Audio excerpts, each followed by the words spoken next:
See, this is the path that we go down.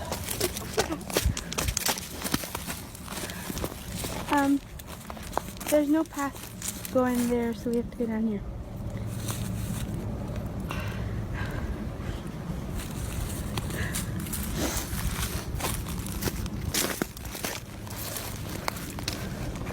Hi.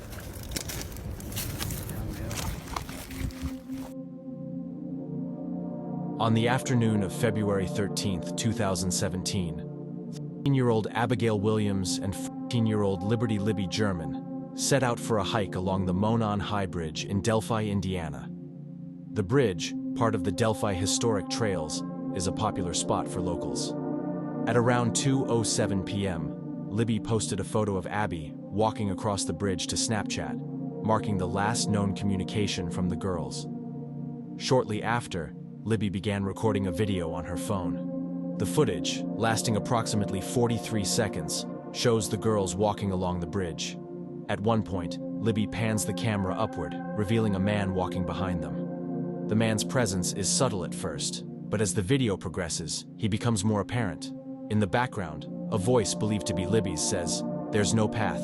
The trail ends here, so we have to go down here." Shortly after, the man instructs them to go down the hill. Tragically, this would be the last known interaction the girls had before their disappearance. The video, along with audio captured on Libby's phone, provided law enforcement with critical clues that eventually led to the identification and conviction of Richard Matthew Allen. In November 2024, Allen was found guilty of 2 counts of murder and sentenced to 130 years in prison. The chilling footage serves as a haunting reminder of the girls' final moments. On Saturday, August 9, 2025, a family in North Spokane, Washington, came across a sealed green metal barrel in an alley. The container, locked shut with a metal ring, emitted a strong, foul odor. The father, Brian, began filming a TikTok as his wife could be heard in the background speaking with authorities over the phone. I don't know.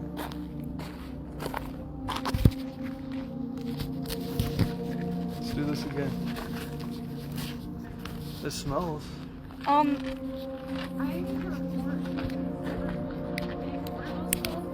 Like a canister? It's a canister, like for hazardous materials.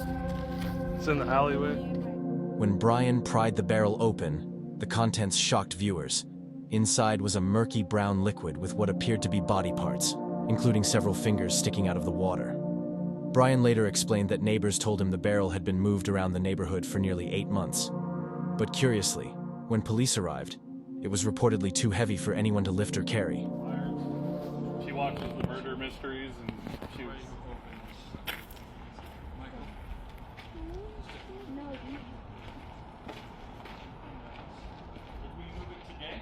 We didn't move it. We just opened it. It's heavy too, alright?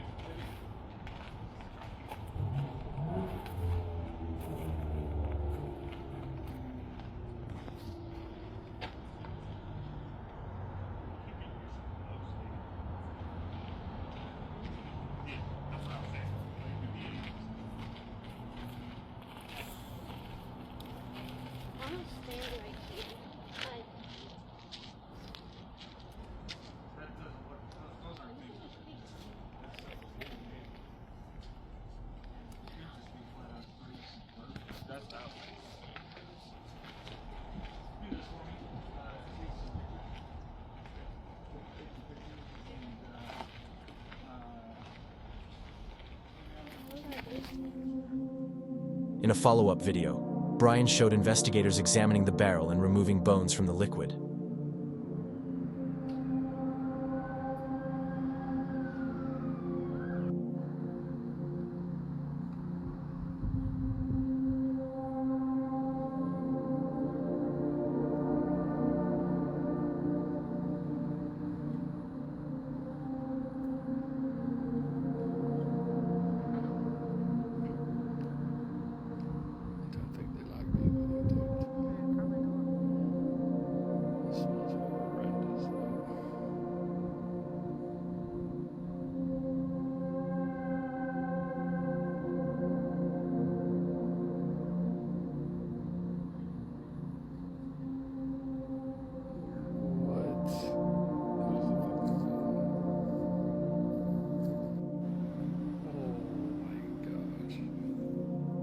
Authorities eventually announced that what looked like human fingers were in fact black latex gloves, and the bones were identified as belonging to a small animal. However, viewers of Brian's footage remained skeptical. Some pointed out that several of the supposed gloves looked different, with what seemed like human fingernails.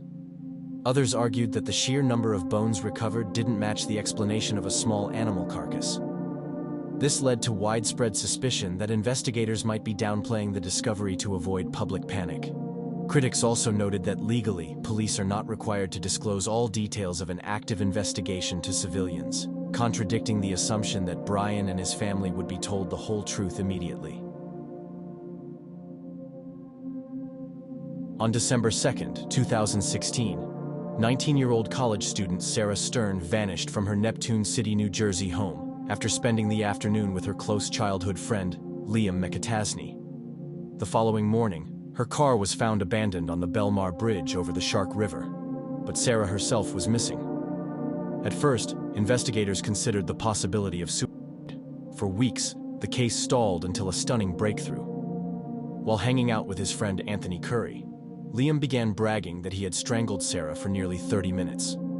He explained that, with the help of another friend, Preston Taylor, who had even been Sarah's junior prom date, they stuffed her body into her car, drove it to the bridge, and threw her into the river, leaving the vehicle behind to stage a suicide. Liam also revealed his motive. In September 2016, he and Taylor had discovered that Sarah had inherited money from her late mother. Convinced there was a large fortune, Liam planned the killing to steal it. But after murdering her, they found only about $7,000, far less than expected. At first, Curry wasn't sure if Liam was serious, since Liam often made dark jokes. But disturbed by what he heard, he went to the authorities. Detectives asked Curry to wear a hidden camera and microphone during a follow-up meeting. During that setup, Liam repeated his confession in chilling detail on video, calmly describing the murder, the disposal of Sarah's body, and his disappointment over the money. This recording became the most powerful piece of evidence in the case. With Curry's tape, Taylor's cooperation, and mounting evidence, authorities arrested both men in early 2017. 2 years later, in February 2019, a jury found Liam McAtasney guilty of first-degree murder, felony murder, robbery, conspiracy, desecration of human remains, hindering apprehension, and tampering with evidence. He was sentenced to life in prison without the possibility of parole, plus additional years for related charges. Preston Taylor, who pleaded guilty to related offenses and testified against Liam, was sentenced to 18 years in prison, with parole eligibility after 15 years. Despite several searches by dive teams, Coast Guard crews, and local authorities, Sarah's body was never recovered. Investigators believe strong tidal currents likely swept her remains into the Atlantic Ocean, making recovery impossible. All right, so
I can put any of it in the bank. Right, because it'll probably look sketchy, right? Looks sketchy, and it'll look like it's Sarah's money, especially if it's a federal investigation. Right. No, they're frat guys. Yeah. They're all out at an event. That's the thing. They're all out doing this frat event Oh, when so the house is empty. you're gonna hit the house when nobody's in there. Yeah. And if anybody's in there, I'm gonna kill them and bury their body.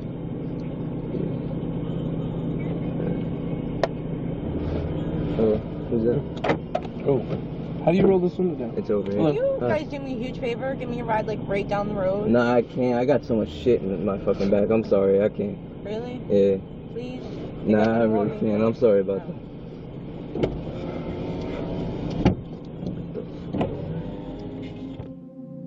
On December 11th, 2021, at approximately 1:30 p.m., Baltimore police were dispatched to a residence on the 1500 block of Marshall Street in the Federal Hill neighborhood after receiving reports of an alarm.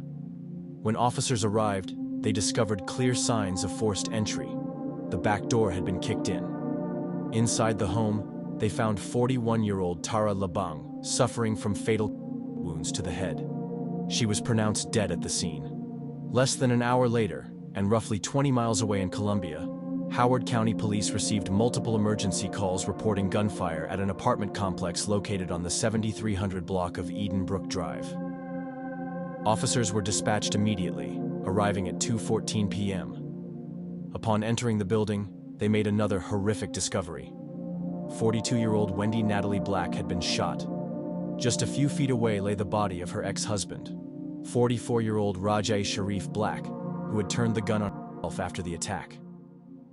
Outside, police discovered Rajai's gray BMW parked near the complex.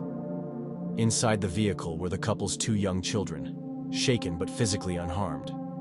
They were immediately taken into protective custody, and investigators later confirmed that the children had not witnessed the violence that claimed both of their parents. The investigation took an even darker turn when authorities learned of a Facebook Live video that began circulating shortly after the killings. Multiple viewers forwarded the video to police, and its contents effectively revealed the full scope of the crime. In the recording, Rajai confessed to breaking into Tara Labang's home and shooting her, claiming he was pushed to the breaking point after she accused him of being inappropriate with children amid a bitter 3-year custody battle. He described how these allegations had sent him into a deep depression, which he blamed her for. What made the live stream even more chilling was its setting. Rajai had recorded the confession while parked directly outside the Columbia apartment building where his ex-wife Wendy lived. On camera, he stated that she was next. Moments later, he followed through with his words. Really knows what's going on. Thank you all. I've been going through a custody battle. I've been going through having my ex-wife say I'm a children and all kinds of craziness. Been fighting for custody for 3 years. So, you know, shit has been real crazy. What's up, Oliver? You know about this. Going through it with my ex-wife, blah, blah, blah. So, and start dating somebody new. And she got pregnant. And, we got in a fight. And first thing she does is threatening that she's going to do the same thing. You're never going to see your kids, blah, blah, blah. It's the holidays, man. I don't have no family, nothing. Anyway, I just did something crazy, man. I just shot my ex-girlfriend in the head, yo. Felt like a dream. Like, I never thought I would be that guy. I can't go to prison, so the person that really started my depression and all of this is my ex-wife. So she next, and then I'm going to do myself too. But I just wanted to say this to people. Don't play with people's emotions, man. Don't lie on these men. Oh, here's my ex-wife right here. On the morning of August 9th, 2017, Stillwater police responded to a 911 call made by Chastity Carey, a 42-year-old bail bonds agent who operated out of her office at Signature Bail Bonds in downtown Stillwater, Oklahoma.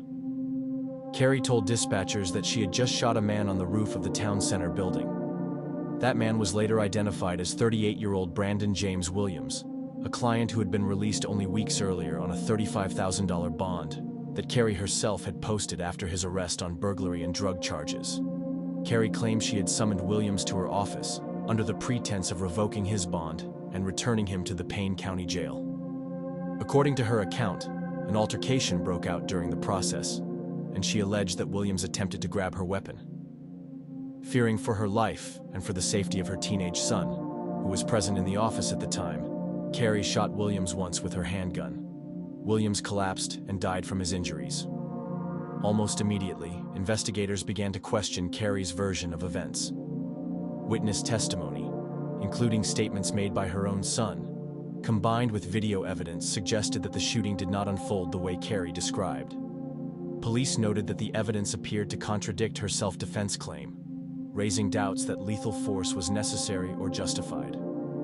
Later that evening, Stillwater authorities arrested Carrie at her home in Drumright and booked her into jail on a charge of first-degree murder. The case went to trial in early 2018, where prosecutors argued that Carrie had lured Williams to her office under false pretenses and executed him rather than lawfully taking him into custody. The jury was shown surveillance footage of the shooting, which became one of the most pivotal pieces of evidence.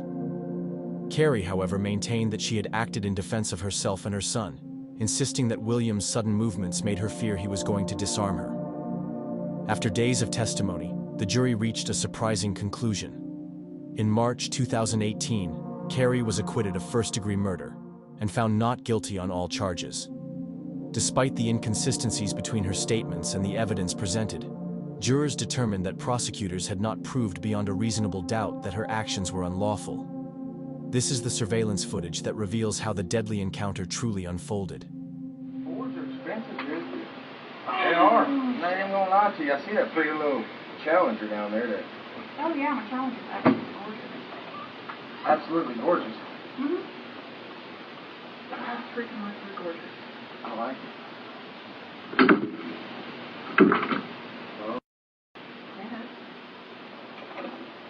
Well. Hunchback. What? Turn around. What do you mean? Turn around. What's going on here? I'm going to sit and talk to you in cuffs. We're going to chat. Turn around. Well, I'm not getting No. no cuffs. Yeah, actually you are. For what? I've got PD on the web where you can turn around and put your hands behind your back. For what? Turn around. Man, open the door. No, Hey, turn around. don't put your hands on me. Turn around, put your hands behind your back. Don't put your hands Turn on around me. and put your hands behind your back. Why? What are you doing this to me for? Why are you doing